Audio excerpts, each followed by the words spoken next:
العيال واقفين فوق السطوح، مش بقى اولادنا دول، ولاد سموهم زي ما سموهم بقى، واقفين فوق سطوح مجلس الشعب ده، ما حدش يعرف يطلعوا ابدا.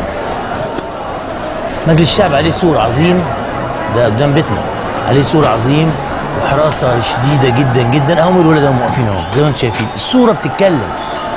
دول فضلوا واقفين لغايه دلوقتي، لغايه اللحظه اللي بكلمكم فيها دي، والعيال دول بيتبدلوا، ومنهم ناس لابسه لبس الجيش، لابسين لبس مظلات وبتاع، شافوهم الناس مصورينهم وهم قدامكم، قدامك لابسين. انا ما بشوفش، الحمد لله انا ما بشوفش. الواحد يجي له سكته قلبيه شايف الجيش بيعمل كده، يعني حاجه. دول طلعوا ازاي؟ انا بسالك عزيزي المواطن اللي قاعد قدام التلفزيون، وممكن تشوف ان الولاد المتظاهرين دول عاملين شغب وعاملين مشاكل، وكفاياكم مشاكل بقى وبتاع، مش ده اللي معطل الدوله. دول واقفين في شارع ملوش اي يعني مخاطر على حركه المرور. الذي يسكن في هذا المكان اللي هو مني انا ساكن قدامه بالظبط، اللي يسكن في هذا المكان يشوف ان الشارع ده فاضي، لا في محل ولا في محل فول وحيد بعيد شويه خارج بره المعهد اللاسلكي، وفي معهد اللاسلكي، وبعد كده في وزاره الصحه، في مجلس الوزراء، في مجلس الشعب، في بوسطه، ادي اللي في الشارع، مفيش حاجه خالص.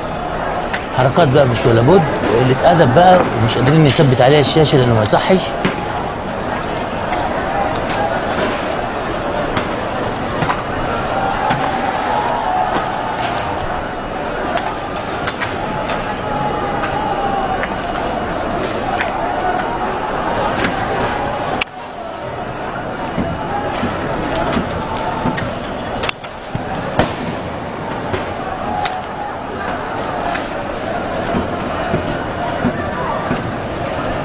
زي ما انتم شايفين دول في مبنى مجلس الشعب، المبنى الاداري لمجلس الشعب اللي هو كان زمان الاتحاد الاشتراكي والحزب الوطني والحاجات دي كلها. دول طلعوا ازاي؟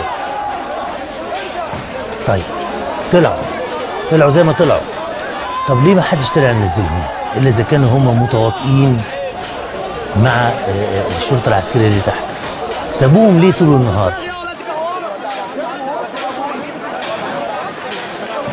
فين الناس؟ الناس عماله تحدف طول النهار، فين الدوله؟ شو 10 عيال ما حدش قادر يطلع لهم يلمهم؟ هو ده اللي حصل في موقعة الجمل بالظبط، ما حدش قادر يطلع يلم العيال دول.